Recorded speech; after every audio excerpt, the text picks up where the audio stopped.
Select Happy Wednesday. Akarasang. I hope everybody is doing well.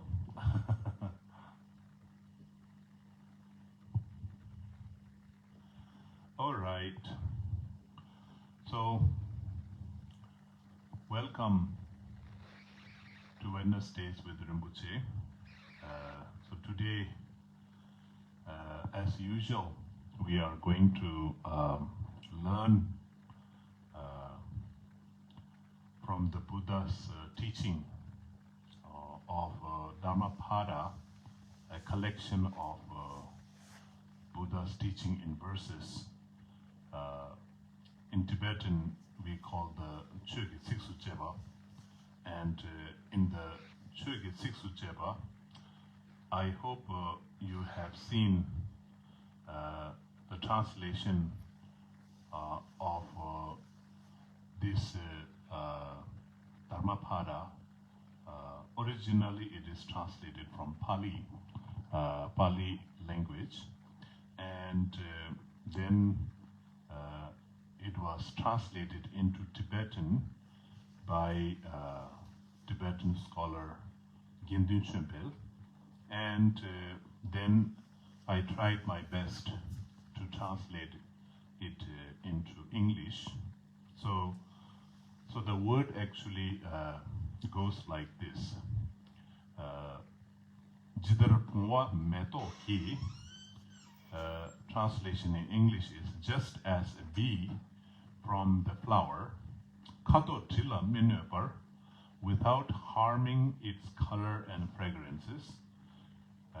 Zhangzi langde zhe cheba takes honey and flee around. Tishin tuba zhongdu yu. Likewise, the sage move around town. So that is the verses from the Dhammapada, and this is actually one very important message from Buddha, which I try to put it, kind of like condense it, summarize it, what I get the message from it. There are many different messages or meaning from these verses. If we look at it, it is a very simple message, right? It is just like a example of like how the honey bee actually goes and takes honey from the flower, and when it takes the honey from the flower, actually it doesn't harm the flower, and also it doesn't harm any of its existence somehow. Other than that, actually, it is kind of like what I understand. It is like important for flower to have the bees and take the honey, and so same thing. Like Buddha was actually saying that like a sage. Like mainly in Tibetan, it says Tuba. Tuba is Buddha himself, or Buddha, enlightened being. So I think it is not only Buddha, but I think generally all spiritual being, anybody who is actually living in the society, living within the human society, like somehow kind of like we human being are social being or social animal, sometimes people say, right? So somehow we actually have to live in society.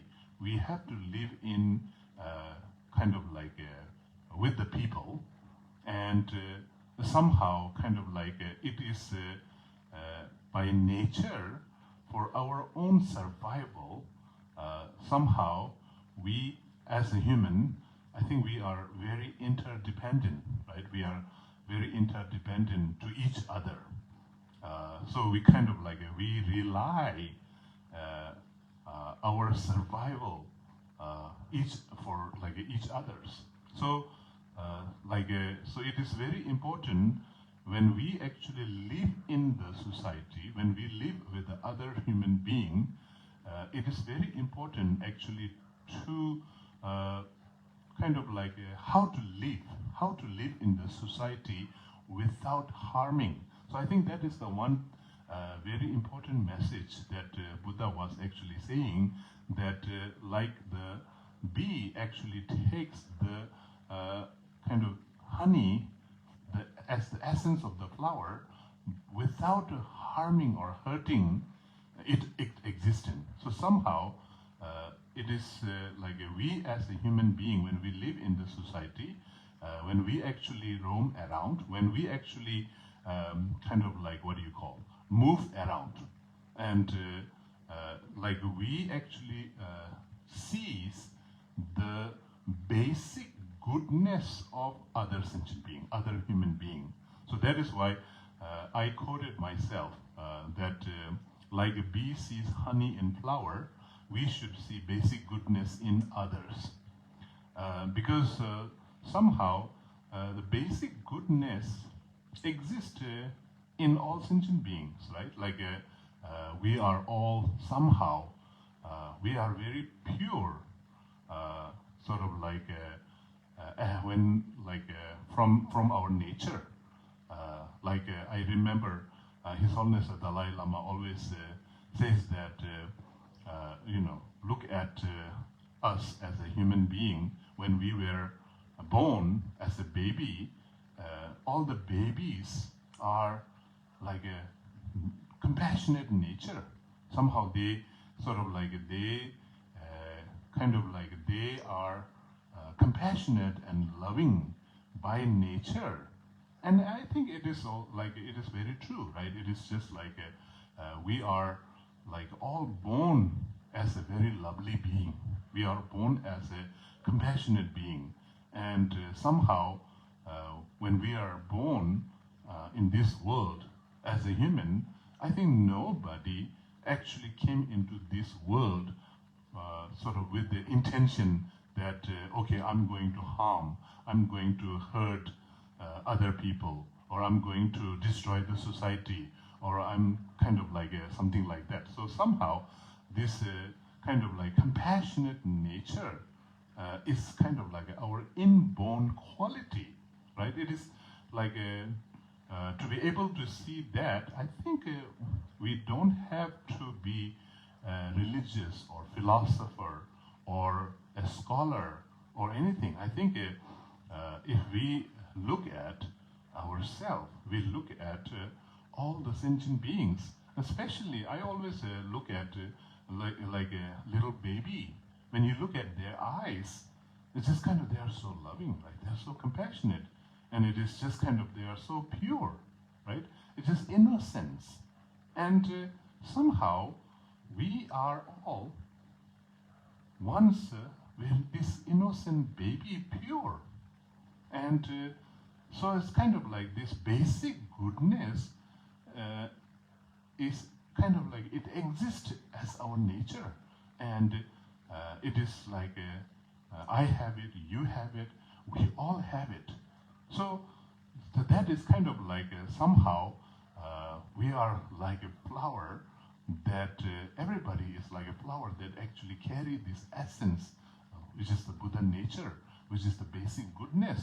So if we want to live in the society in harmony, then it is if we actually let ourselves see that basic goodness in all of us, then somehow I think this will help us to see the positivity, right? Positivity in each and every sentient beings. So so that actually what help is, it will help us to genuinely respect the existence of other beings. So that is why it is I think in the message of the Dhammapada, so Buddha was saying Buddha himself, even as a Buddha, sort of like he actually moved around the town. So there is another level of message. Actually, it is saying that sometimes, you know, like as a spiritual being, we should not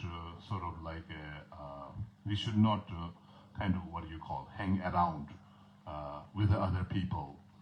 We should not be in the society.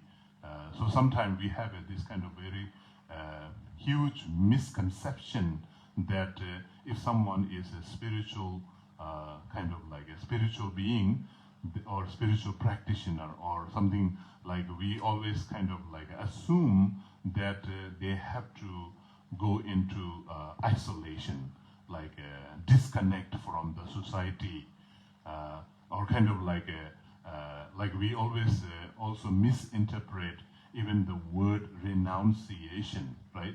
Sort of like renunciation, sort of like as soon as we say, oh, somebody is saying I'm going to practice spirituality, then we actually take this word of renunciation, and then we also kind of have this negative connotation about the renunciation. Is like we think that renunciation is all about disconnecting from the world, but somehow that actually missed the whole point. I think that missed the whole point of spirituality, right? If we actually look into what is the meaning of spirituality, the meaning of spirituality is in general, I think spirituality is all based on love, compassion, kindness, forgiveness, patience, right? All this kind of thing, right? So, like, if the spiritual practice or spirituality is actually based on love and compassion, then we can actually understand what is meant by love, actually, right? Like, how can actually we actually live in love and compassion or be kind by isolating ourselves, by disconnecting ourselves from the society? So that is why I think we need to really understand the real meaning of spirituality. The real meaning of spirituality is actually to connect more, right?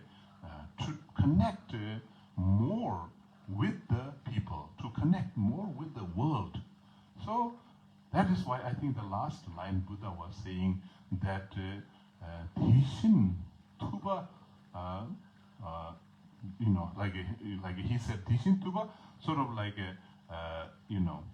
Tongdu Ju. So Tongdu is a Tibetan word. Is Tong is like either it is a city or like sometimes Tong is also translated as a city or sort of like a crowded place, or so somehow that's kind of like, if we look at the meaning, sort of like we need to connect, right? So if we actually in the name of spiritual practice, if we are like kind of like our all practice, all the effort is to disconnect ourselves from the world, disconnect ourselves from the society, and disconnecting from the people, then I don't know. Like how can that be actually a spirituality, right? The spirituality is all about connection. It is kind of like connecting more and more, sort of like kind of like our basic nature. We are all connected to each other, right? We are all connected to each other. All the sentient beings, we are connected to each other. And same thing, we, as a human, we are connected to the nature, right? Everything, like we are connected to the nature and we are connected to the environment. Sort of like we cannot actually separate. If we if we try to separate or disconnect ourselves from the nature and disconnect from the world, then I don't know. That is like we are fighting with the nature, right? So it is like if we kind of put effort to disconnect ourselves from the world, from the society, then kind of like it is going opposite direction of the spirituality. So the spirituality is actually kind of like going towards the nature. So what is our nature? Our nature is we are kind of like connected, right? We are all connected somehow. Each and every sentient beings we are all connected to each other, and we are connected to the environment. We are connected to the nature. So that is why, if we if we are trying to disconnect ourselves from the world or disconnect ourselves from the nature in the name of spirituality, in the name of renunciation, then so I think somehow it is harming. It is harming ourselves, and it is harming, harming. So that is why I think this metaphor, like what the Buddha actually taught in the Dhammapada, is like, so the kind of like the bees actually taking the, when the bee takes the honey from the flower, it doesn't harm it, harm the flower and its fragrance, its existence. So same thing, we need to, as a spiritual person, just kind of like if we really want, if we really have to, then what we have to do is we need to connect. We need to connect more and more. So we should not sort of like, what do you call, kind of do anything that kind of like will disconnect, sort of. And so disconnection is sort of like a little bit ego, right? It is kind of like an ego thing, because like if we look at how our ego exists, is ego always think that kind of I as something like a subject, and then the rest of the thing, like all the sentient being, the nature, everything, the whole existence, sort of like the ego actually somehow exists outside of the existent, right? Sort of like when we look at the existent, like I sort of like here, and the existent is there, right? So then somehow kind of like there is a kind of like a separation, and somehow we get carried away by our own ego, because our ego is so kind of like cunning and clever, and then telling us that yes, you are actually separated from everything. You exist sort of like separately from everything. Sort of like our ego actually makes us believe that. The more we believe that, then somehow what happens is we become more and more self-centered, and we become kind of like somehow we are pulling away from the existence. The more we pull ourselves from the existence, then kind of like we are losing the essence, because the existence is like the flower. And so if the bee goes further away from the existence, then the essence, the honey is, you will not find the honey. So where we can find the honey, like in the middle of the flower. So same thing, society, the existence actually is like the flower, and we have to kind of like learn how to live in society in harmony. I think that is the message that I think Buddha was actually kind of like teaching in this, I think in this Dhammapada. So that is why, like another kind of like I saw another message from this is also like, as you know, sometimes I like this, Rumi, the poet, right? He actually said that, look past your thoughts.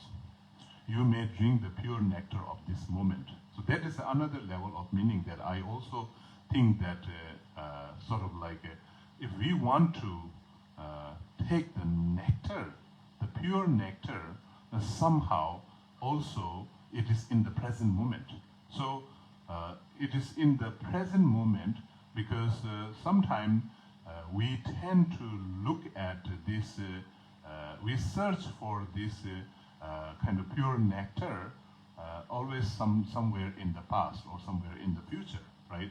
We always kind of like we chase our thought, we chase our greed, we chase our sort of like a desire, and then our desire always go like somewhere in the past or somewhere in the future.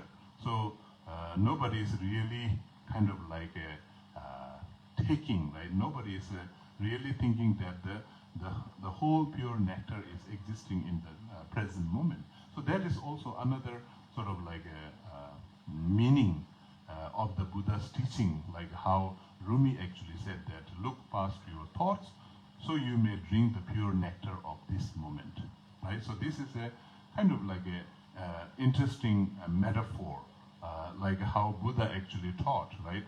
So same thing, like kind of like if we kind of like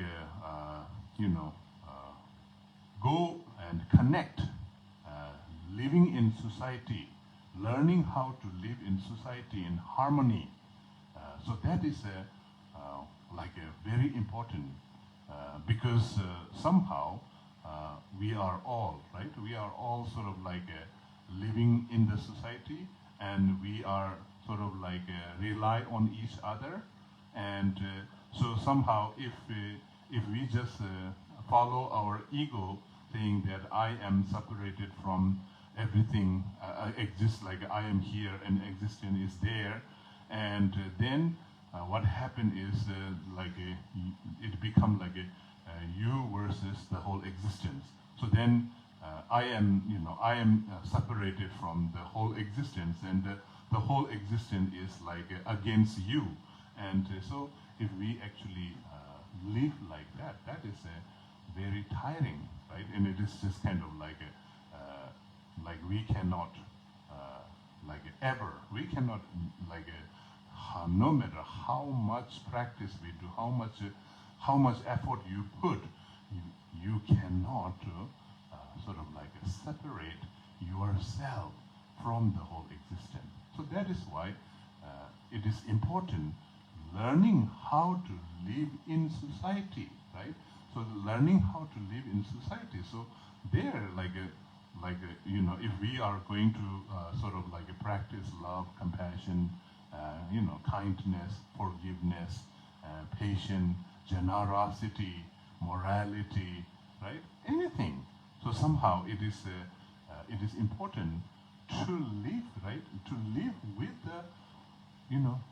the people.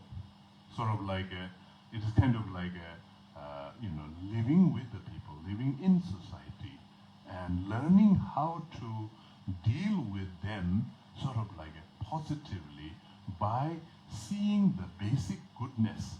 So sometimes like when we see some people sort of like a little bit cruel, so it is kind of like we should look at their cruelty.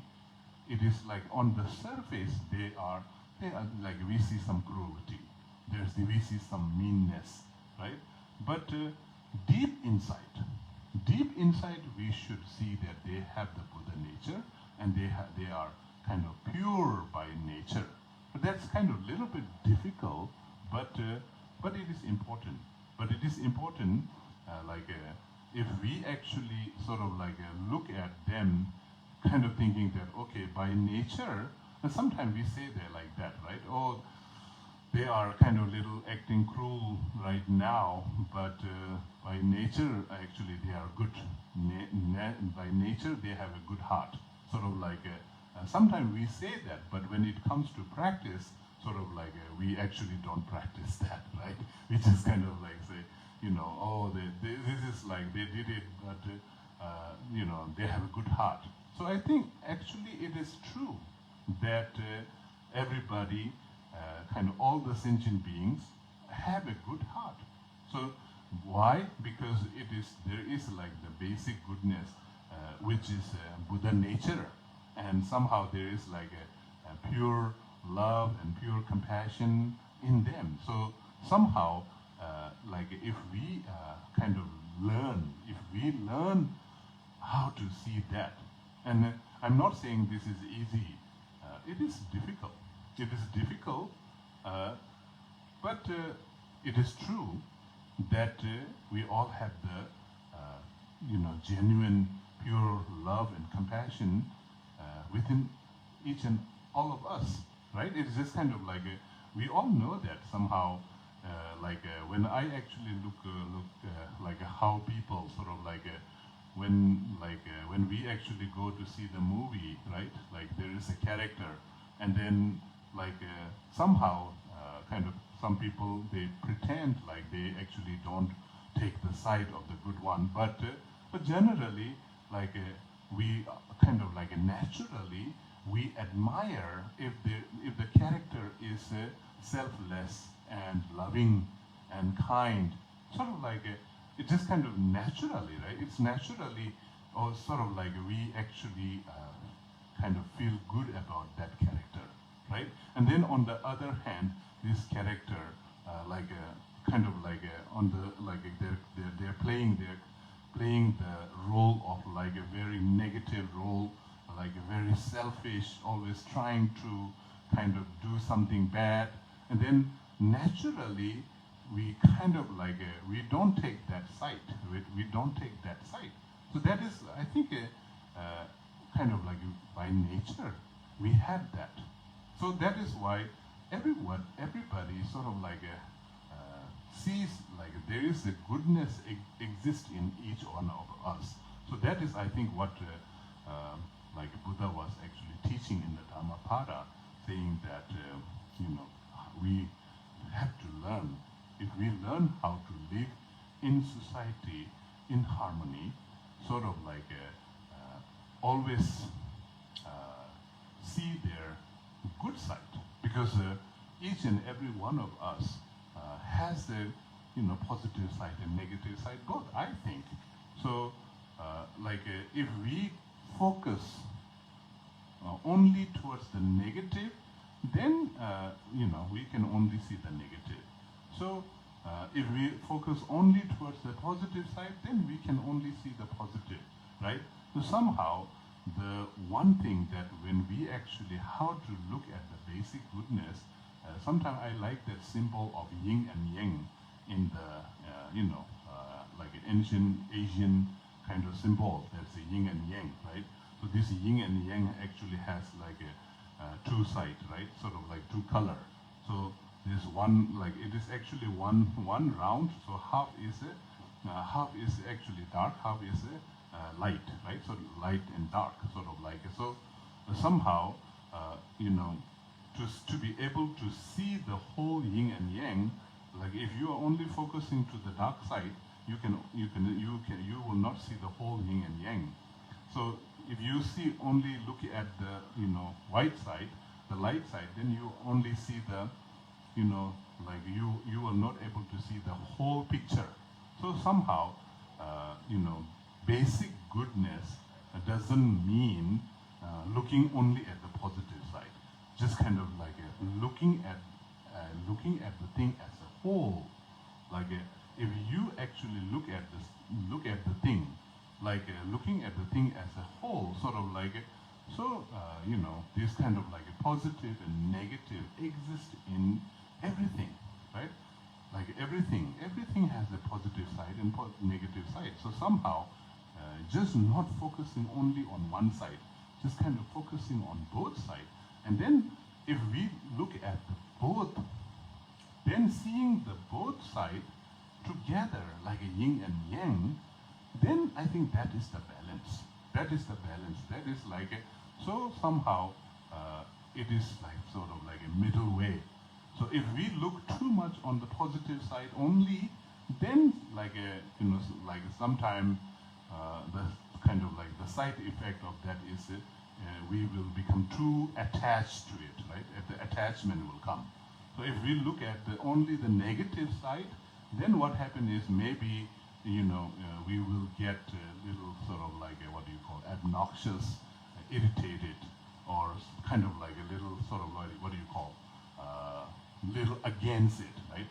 So like all this kind of hatred, anger, irritation, kind of like annoyance, all these things will come. So that is why looking at the basic goodness, actually what does it mean is, it means to look at the thing, even like looking at the, when we are living in the society, looking at each and every one, sort of like, okay, they have both positive and negative.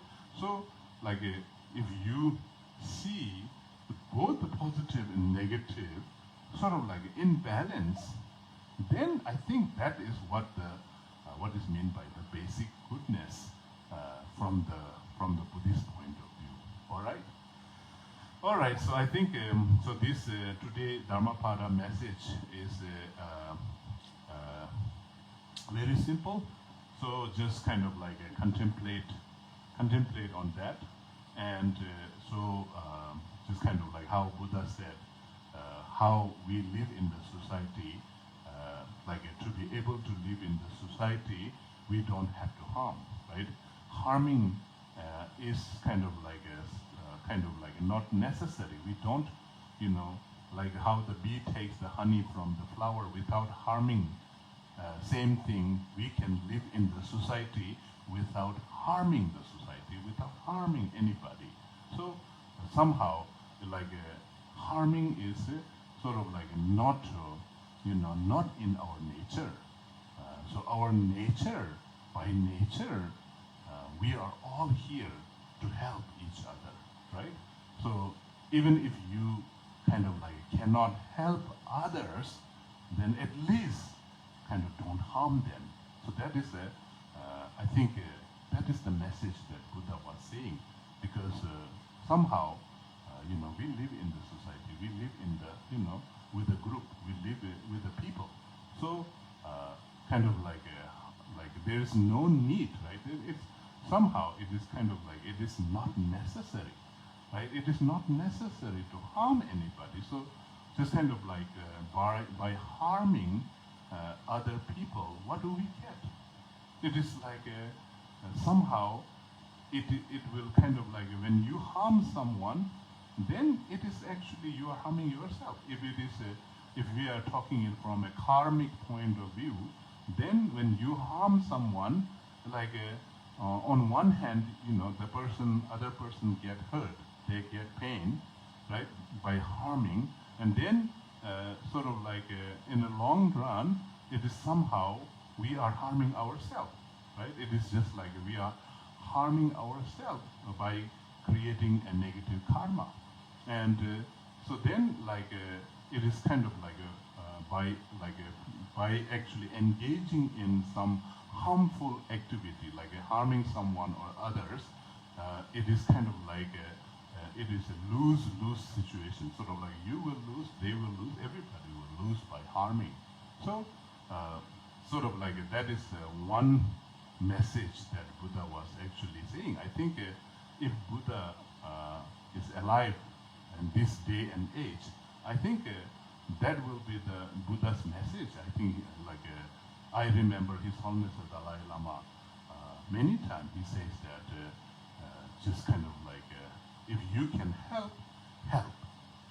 Then even if you cannot help, then just don't harm. See, very simple, right? Don't harm. So kind of like learning how to live with yourself and with the other people without harming. I think that is the very important thing.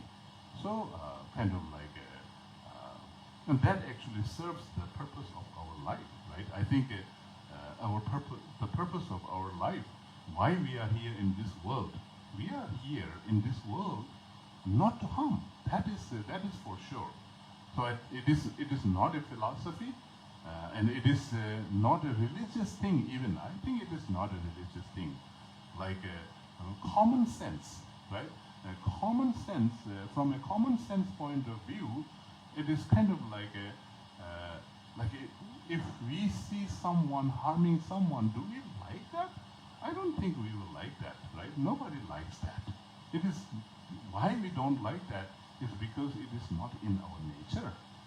When we see someone helping someone, it is just kind of like we like it, right? We naturally like it. So there is no philosophy in it. Nobody actually taught us to like it, but somehow it is naturally, we admire it, we actually like it. So that shows that harming somehow is kind of like kind of,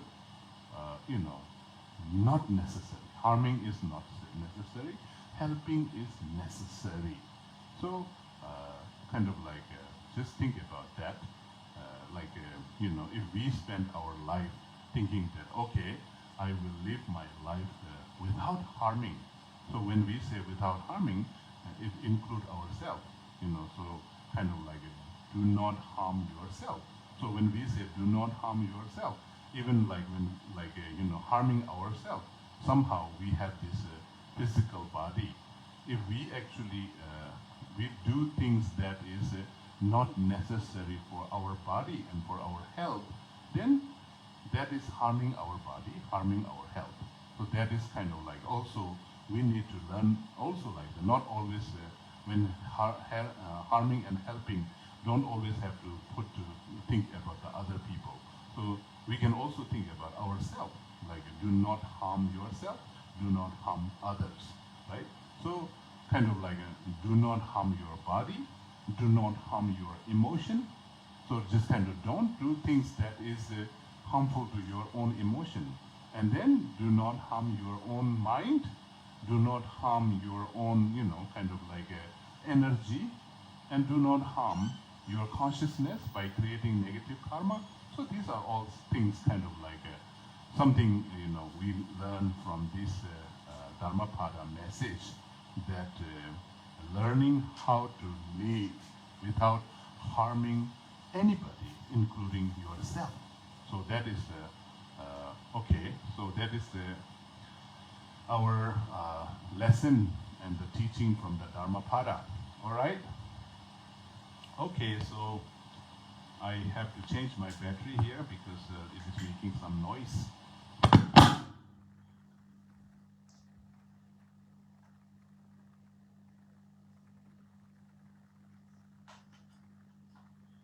Okay, so I think so a lot of people here, and so let me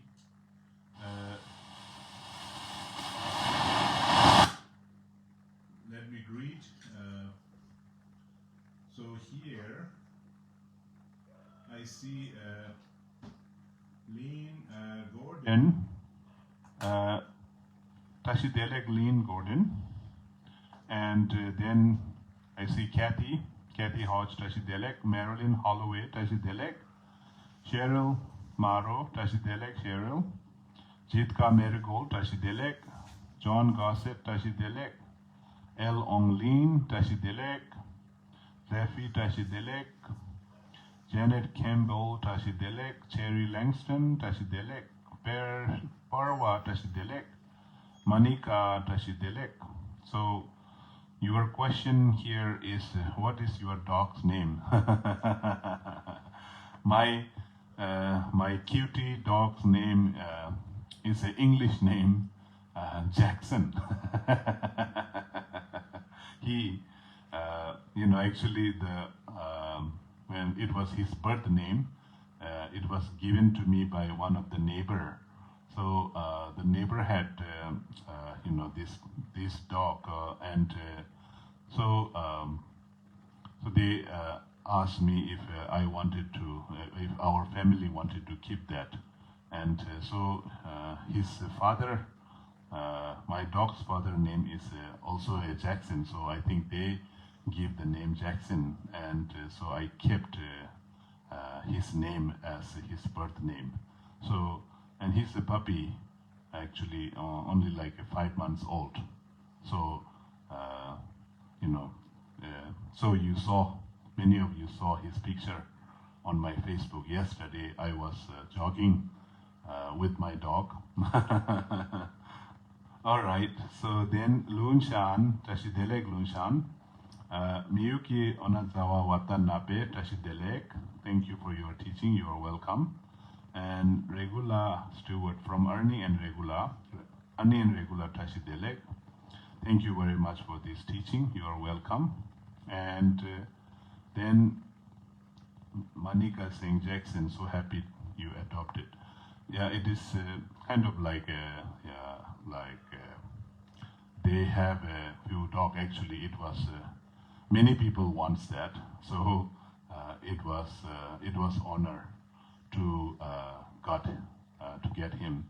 He's very well mannered and nice company,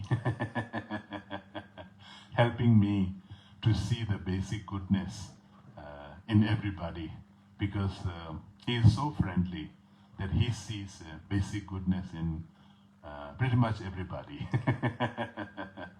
So he sees when he sees anybody, he is very happy. So maybe this learning how to see the basic goodness, maybe I learned from him. A good teacher. All right, so then Dorothy Glenn, sometimes I feel overwhelmed and want to disconnect from everyone. I know many Buddhist masters spend years in retreat. How can this benefit others? So I think that is one thing, kind of like when we live in the society, because living in the society is sometimes it is difficult, because sometimes we don't kind of get what we expect, and then everybody has a different opinion, right? So if there are 10 people in the room, then there are 10 opinions. So maybe all the 10 opinions are not same opinion, they are all different opinion. So somehow, when we are kind of living, then we kind of we feel a little overwhelmed, because it is kind of like we all have a different way of seeing things. And so it is sometimes, I think it's not only you, time to time, everyone kind of have that kind of feeling, because when they get overwhelmed, they try to disconnect. But then the question is, by disconnecting from everyone, are we really going to survive? But that is sort of we cannot survive, right? So it is kind of we cannot survive by disconnecting.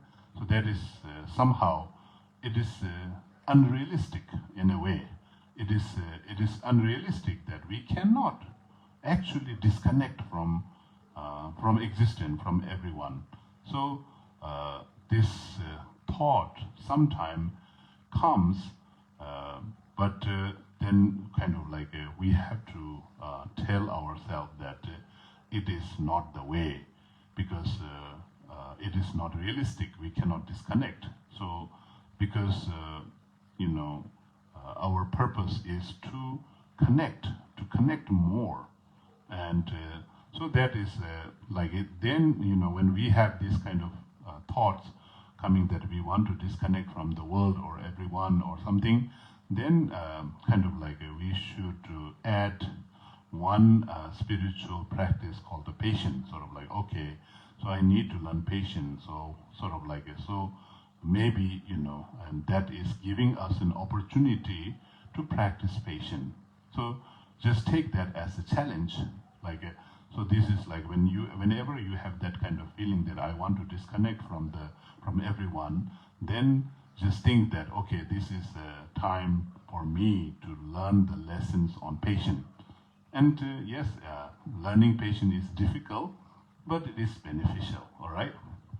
And I think your another question is, I know many Buddhist masters spend years in retreat. Yes, there are many great masters in the history, even in these present days, who actually do a solitary retreat. But I think somehow it is not practicing themselves from disconnecting from the world. I think it is the opposite, but somehow it is just kind of like they are training their mind, so sort of like bringing, in their visualization, in their imagination, sort of like they actually sort of like bring all sentient beings in their mind, and then sort of like training themselves to actually connect, sort of like emotionally connect. So when we say connect, also not necessarily physically connection, but emotionally, mentally.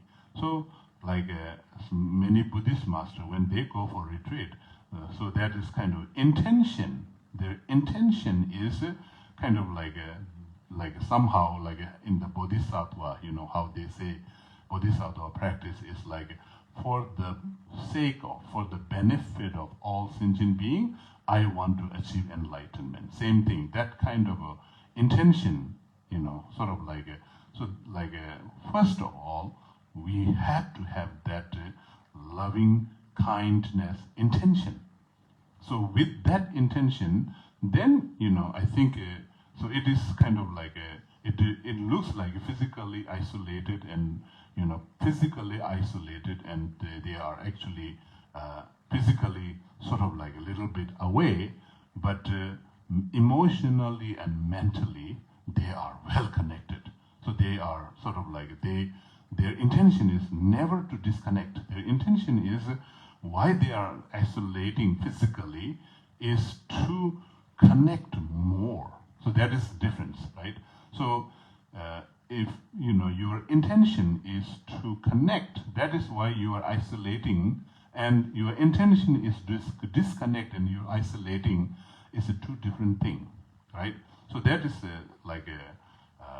so somehow we need to learn that part first, by seeing the basic goodness. It is just like it's just kind of like my intention is to, so I wanted to connect with everybody, everything, and that is why I'm practicing this isolation practice.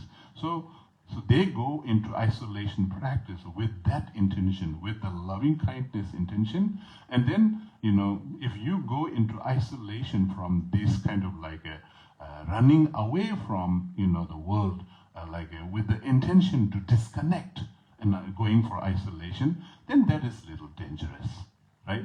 So if your intention is to connect, and that is why you are physically isolating and going for a solitary retreat, then that is healthy.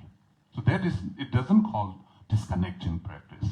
It is actually, because the intention is to connect, that is why even though they isolate physically from the society, somehow they are actually, their purpose is a greater purpose. So the purpose is greater, I think. So I think, Doro, Glenn, that is how I think. So, so you asked me questions, so I will answer that.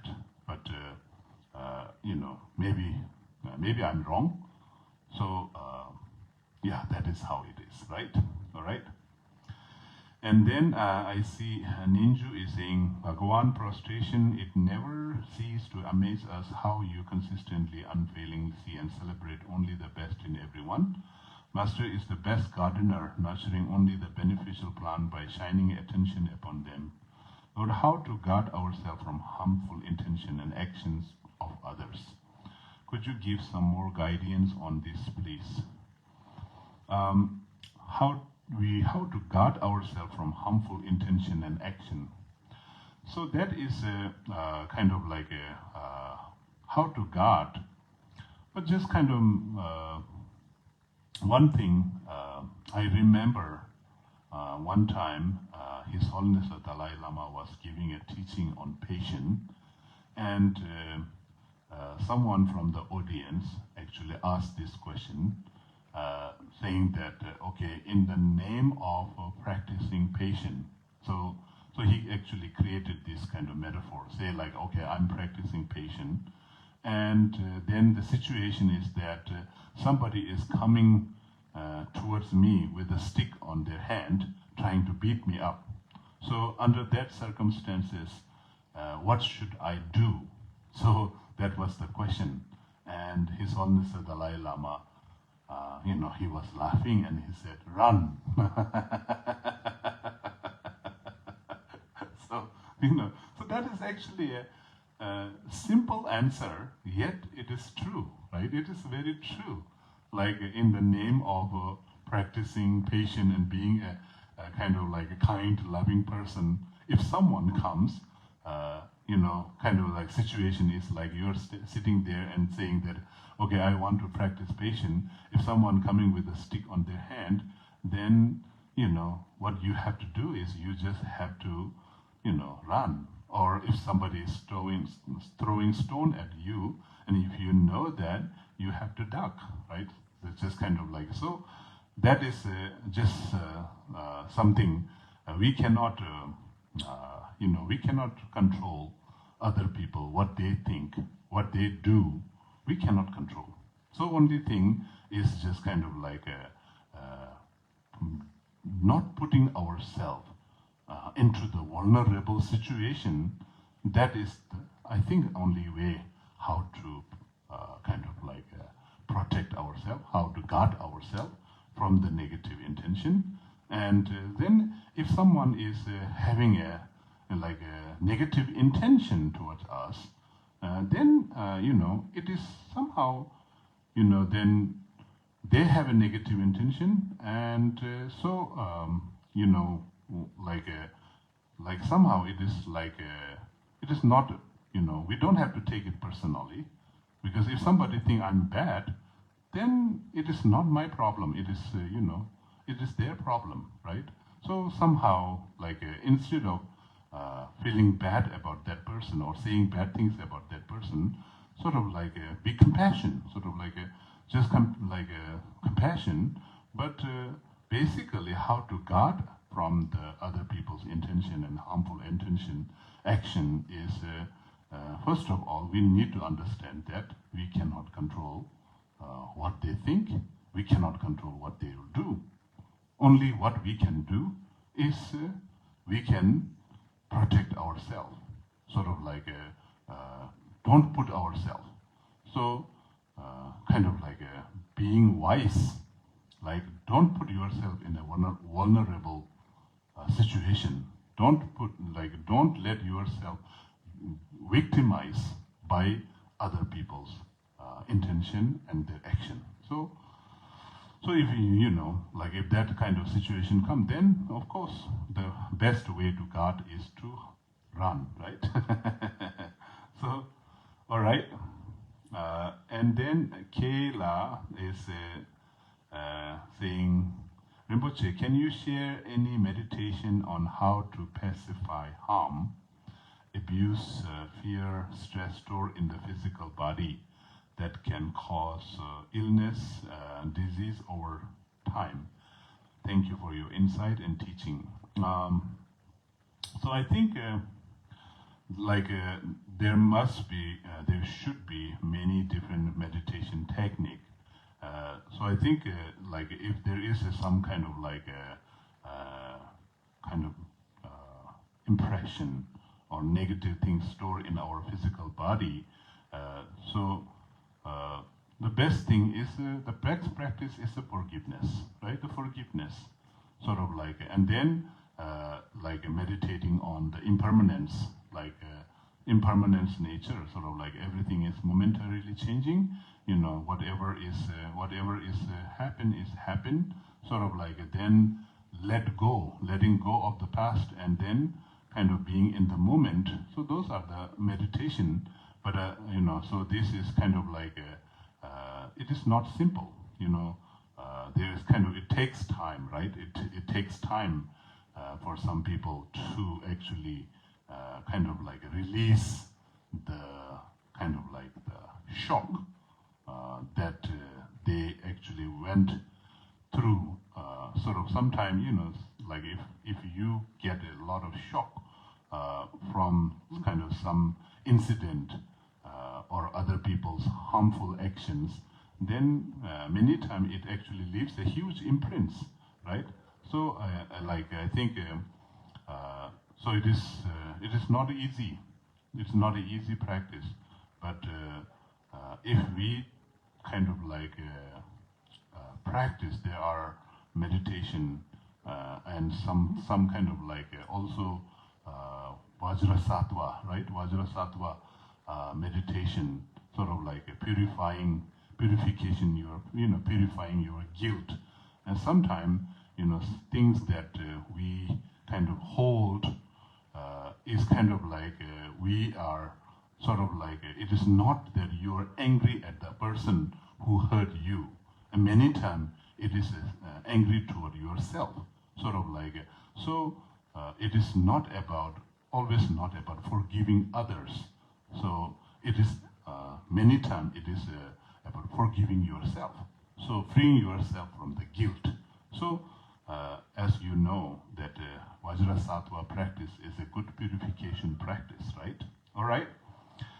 And then John Gossett saying, Rinpoche, when I have someone yelling at me or who is struggling, it can get taxing, like when an entity is coming in for treatment. To follow what Kaila is saying, is there anything we can do in the middle of such a difficult situation? I try to connect and sit with them in their pain, but it can be exhausting at times. Yes, John, I think it is true that, when we are actually being in the middle of somebody who is in a very difficult situation, then, hearing all this kind of like a nasty, negative thing is very exhausting. But I think sometimes, like maybe with your job, when you are actually listening to and helping people, just kind of like do that as your kind of like work. So just kind of just think that, okay, I'm not going to take it anything personally. I'm just gonna listen. I'm just gonna be present there. So maybe my listening will help them, sort of like it. So with that intention, and then just kind of like don't take those burden, or don't take anything personally, because if they are saying something, so it is kind of like we should definitely feel compassion. We should definitely feel like empathy towards them, but the empathy by not taking anything personally, because whatever they are going through, it's not your fault. You didn't contribute anything to that, right?